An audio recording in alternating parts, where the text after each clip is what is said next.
అహో ఒక మనసుకు నేడే పుట్టిన రోజు, అహో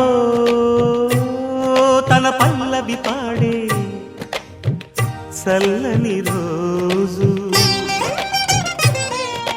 ఇదే ఇదే కుహు స్వరాల కానుక, మరో వసంత గీతిక జనించు రోజు.